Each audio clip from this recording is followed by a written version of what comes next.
नमस्कार, मैं राकेश शर्मा गौतम आप सबका वेलकम करता हूं, स्वागत करता हूं यूनिक एजुकेशन सिस्टम के इस यूट्यूब चैनल पर।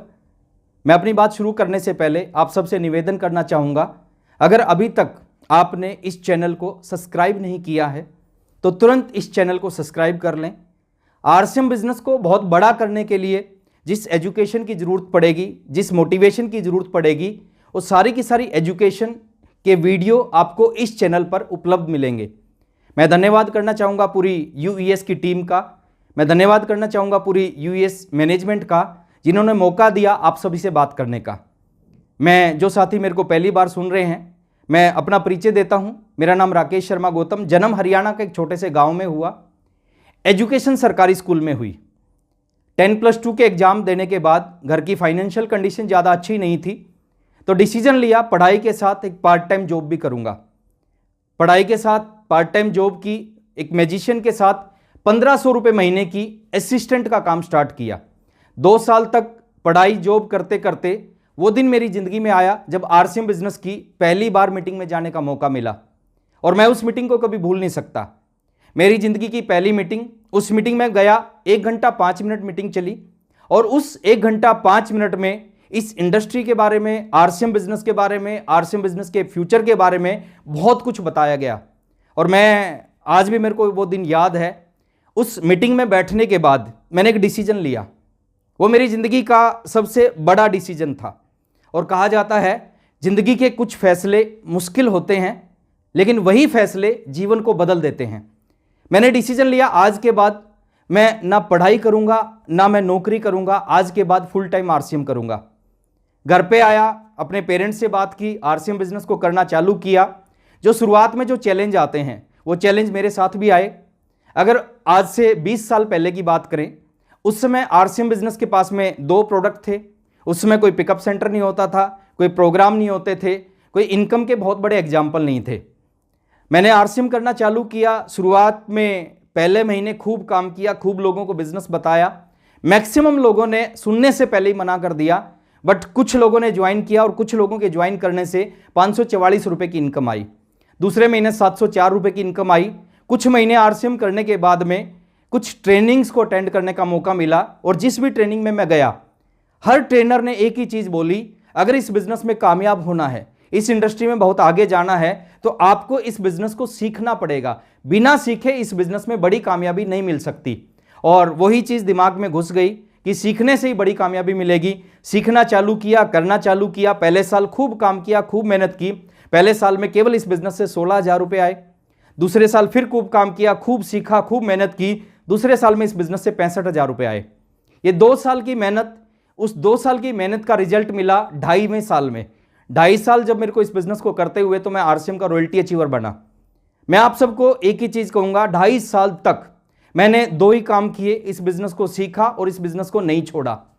बहुत सारे साथी गलती करते हैं, जब बिज़नेस नहीं चलता तो सीखना छोड़ देते हैं, या ये बिज़नेस को ही छोड़ देते हैं। लेकिन मैंने ऐसा कुछ नहीं किया, सीखना भी चालू रखा और बिज़नेस में काम करना भी चालू रखा। उसी का रिजल्ट है कि रिजल्ट मिलेंगे तो बहुत बड़े रिजल्ट मिलेंगे। शुरू के 2.5 साल में रॉयल्टी आई, और अगले 2.5 साल में मैं इस बिज़नेस का स्टार रूबी बना, और आज मैं इस बिज़नेस के सफायर लेवल पर काम करता हूँ। जिन चीज़ों की वजह से मैं इस बिज़नेस में कामयाब हुआ, जिन चीज़ों की वजह से मैं इस बिज़नेस में आगे बढ़ा, उन्हीं में से कुछ चीज़ मैं आज आपके साथ में डिस्कस करने जा रहा हूं। इस बिज़नेस के 3 स्टेप हैं, 3 कदम हैं। उन तीनों कदमों को समझे बिना आप इस बिज़नेस के बड़े लेवल पे नहीं जा सकते। आपने कब बिज़नेस को ज्वाइन किया, कौन आपके अपलाइन में है, कौन आपकी डाउनलाइन में है, कौन क्या है, उससे आपको कामयाबी नहीं मिलेगी। बल्कि आपके पास इस बिज़नेस की 3 तरह की जो नॉलेज है, वो है या नहीं है, उससे आपको कामयाबी मिलेगी। पहला नॉलेज, पहला स्टेप इस बिज़नेस का है, वो है 6 बेसिक, 6 ऐसे बुनियादी कदम जिनको आपने करना है, और डे 1 से करना है। अगर आप इस बिज़नेस में बड़ी सक्सेस, ये दुनिया का सबसे बड़ा बिज़नेस है। बड़ा बिज़नेस में क्यों बोलता हूं? बड़ा बिज़नेस में इसलिए बोलता हूं क्योंकि दुनिया के किसी भी काम को हर तरह के व्यक्ति नहीं कर सकते। हर तरह का व्यक्ति डॉक्टर नहीं बन सकता, हर तरह का व्यक्ति इंजीनियर नहीं बन सकता, हर तरह का व्यक्ति किसान नहीं बन सकता, हर तरह का व्यक्ति बस ड्राइवर नहीं बन सकता, लेकिन इस दुनिया का एकमात्र ऐसा बिजनेस है जिसको हर तरह का व्यक्ति कर सकता है। एक डॉक्टर भी इस बिजनेस को कर सकता है, एक इंजीनियर भी कर सकता है, किसान भी कर सकता है, एक स्टूडेंट भी कर सकता है, महिला भी कर सकती है। यह दुनिया का मात्र एक ऐसा बिजनेस है जिसको हर कैटेगरी के लोग कर सकते हैं। तो मैं बात करता हूं 6 बेसिक स्टेप। अगर रियल में आप इस बिजनेस में कामयाब होना चाहते हैं, डे 1 से जो 6 बेसिक काम है, बेसिक काम को करने से क्या होगा, बेसिक काम को करने से आपका बेस बन जाएगा। इस बिजनेस को बड़ा बनाना है, एक बड़ी बिल्डिंग बनानी है। झोपड़ी बनाने के लिए बेस की जरूरत नहीं है, वो धरती के ऊपर बन जाती है। बट अगर आप बड़ी बिल्डिंग बनाना चाहते हैं, बड़ी बिल्डिंग बनाने के लिए आपको बेस की जरूरत पड़ेगी। उसके मजबूत जितना बेस होगा बिल्डिंग उतनी। तो 6 बेसिक को लगातार आप करते जाएंगे, आपका बेस बन जाएगा, और जितना मजबूत बेस होगा उतना ही बड़ा बिजनेस आप खड़ा कर पाएंगे। दूसरा है 8 कोर स्टेप। और 6 बेसिक के जो वीडियो हैं आपको यूनिक एजुकेशन सिस्टम की इस YouTube चैनल पे उपलब्ध मिलेंगे, आप उन वीडियोस को जाके सर्च करके देख सकते हैं। दूसरा स्टेप है 8 कोर स्टेप। 8 कोर स्टेप के बारे में बोला जाता है कि अगर इस बिजनेस में आपको ज्यादा चाहिए, बहुत ज्यादा चाहिए, तो आपको वो 8 काम लगातार करने पड़ेंगे। कहते हैं अगर चाहिए मोर तो बन जाओ कोर। 8 कामों को लगातार, उससे क्या होगा, आपका बिजनेस बिल्ड हो जाएगा, खड़ा हो जाएगा आपका बिजनेस। बेस भी मजबूत हो गया, बिजनेस भी खड़ा हो गया आपका। और तीसरा जो स्टेप है, थर्ड जो स्टेप है, वो है 7 कार्डिनल रूल। 6 बेसिक और 8 कोर स्टेप, ये दोनों चीज आपको करनी है, लगातार करनी है। ये दोनों चीज आपके बिजनेस को बड़ा कर देंगी। बट जो 7 कार्डिनल रूल हैं, कार्डिनल रूल किसको बोला जाता है? कार्डिनल वो काम है जिनको इस बिजनेस में आने के बाद आपको नहीं करना। इन दोनों चीजों में अंतर है, उनको करना है और इसको नहीं करना। अगर आप ये सारी चीजें समझ जाते हो और इसके ऊपर सही काम करते हैं, तो दुनिया की कोई भी ताकत आपके बिजनेस को, आपकी इनकम को, वो इस बिजनेस में जो बोला जाता है time freedom, money freedom, security, उन चीजों को हासिल करने से आपको रोक नहीं सकती। तो मैं आज 7 कार्डिनल रूल में से अगर मैं बात करूं, जो फर्स्ट कार्डिनल रूल के बारे में, जिसका वीडियो इस एजुकेशन सिस्टम की इस YouTube चैनल पे उपलब्ध है, हमारे एक शानदार लीडर महावीर सारन जी ने आपको बताया। सेकंड कार्डिनल रूल जो है हमारे इस बिजनेस के डायमंड, ग्रेट डायमंड ना, रियल डायमंड, सुरेंद्र वत्स जी ने आपको बताया। थर्ड कार्डिनल रूल जो हमारे इस बिजनेस के बारे में बोला जाता है, वो इस सिस्टम के बहुत बड़े अचीवर हैं, प्लस वो इस बिजनेस के पहले करोड़पति हैं। जितने भी लोग आज रिकॉर्ड बना रहे हैं, कहीं ना कहीं उसकी शुरुआत उन्होंने की थी। श्रीमान मुकेश कोठारी जी, जिनको इस बिजनेस का अमिताभ बच्चन बोला जाता है, मुकेश कोठारी सर ने बताया। फोर्थ कार्डिनल रूल हमारे बिजनेस के एक ऐसे शानदार लीडर जो कोर टीम का हिस्सा है, जिनके अंदर एजुकेशन, मोटिवेशन सब कुछ भरी हुई है, mister D Kumar ji from Banaras, fourth cardinal उन्होंने बताया। और आज मैं आपसे बात करने वाला हूं इस बिजनेस के 5th कार्डिनल रूल के बारे में। 5th कार्डिनल रूल क्या है कि अपनी क्रॉस लाइन से अपने बिजनेस की चर्चा ना करें, है ना। अपनी क्रॉस लाइन से अपने बिजनेस की चर्चा ना करें।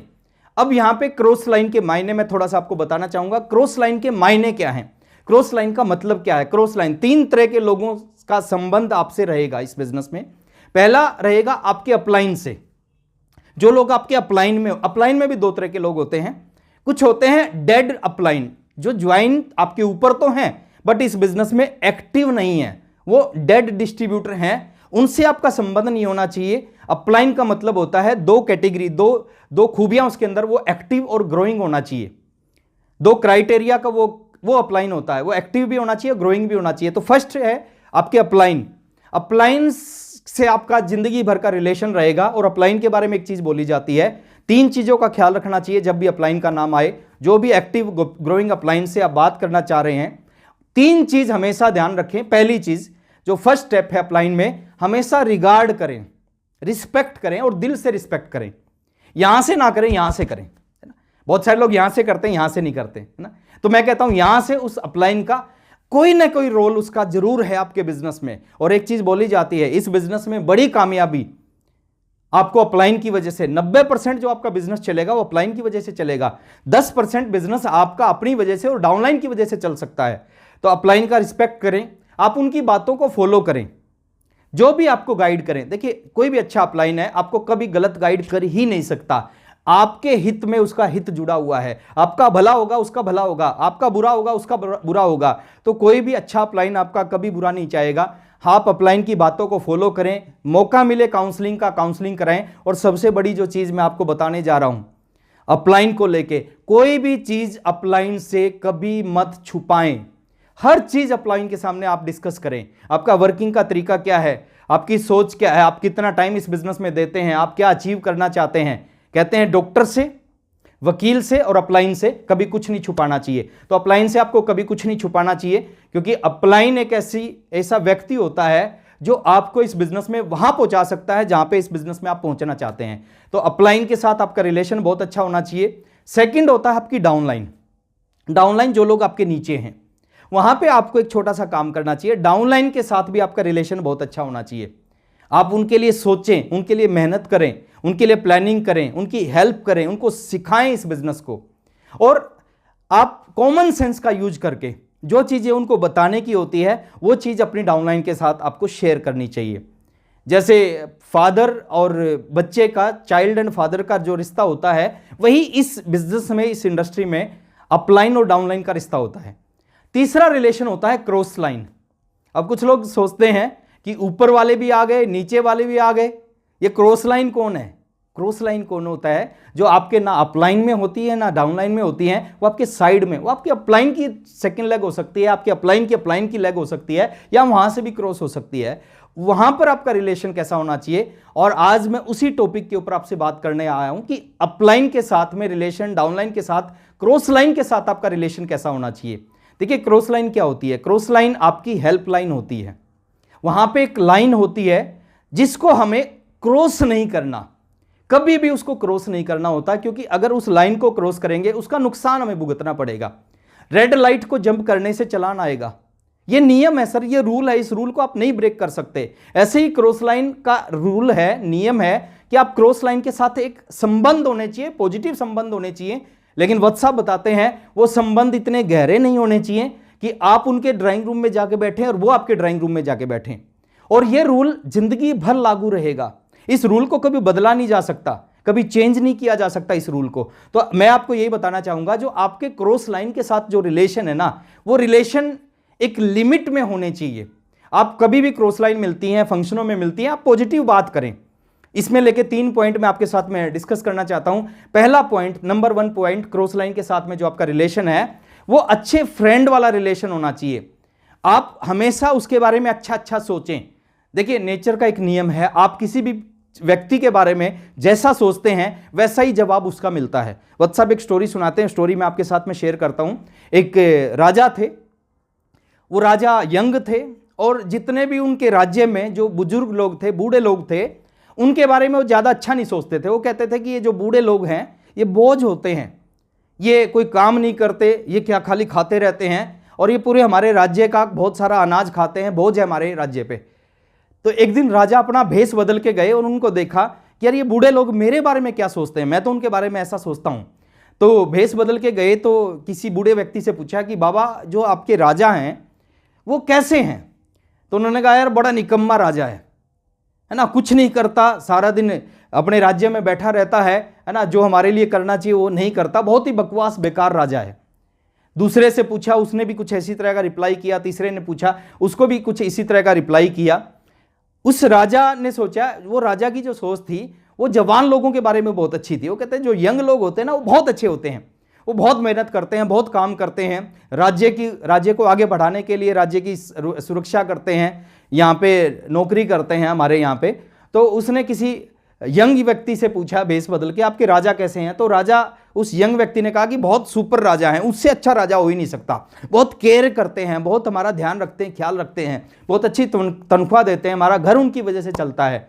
तो कहने का मतलब है आप जिसके बारे में जैसा आप बोओगे ना वैसा आप काटोगे।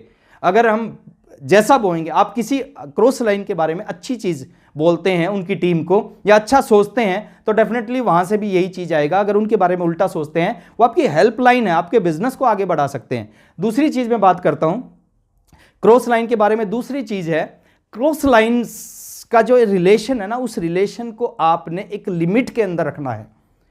आप इस बिजनेस को बड़ा करना चाहते हैं, बहुत सारी आपकी क्रॉस लाइन होंगी, उनके साथ आपका संबंध अच्छा होना चाहिए, रिलेशन, बट कभी भी अपने बिजनेस की कभी भी उनसे टिप्स ना लें। कभी भी उनसे ये मत पूछें कि सर मेरा बिजनेस नहीं बढ़ रहा, आप बताओ क्या करना पड़ेगा। उससे अगर आप क्रॉस लाइन से टिप्स ले रहे हैं, अगर आप कह रहे हैं क्रॉस लाइन को कि मेरा बिजनेस कैसे बढ़ेगा, तो इनडायरेक्ट क्या कर रहे हैं कि आप अपने अपलाइन की तौहीन कर रहे हैं। आप उसको इनडायरेक्ट ये मैसेज दे रहे हैं कि मेरे अपलाइन को कुछ नहीं पता, जो भी पता आपको पता है और आप जैसा बात करोगे मैं वैसा ही काम करूंगा।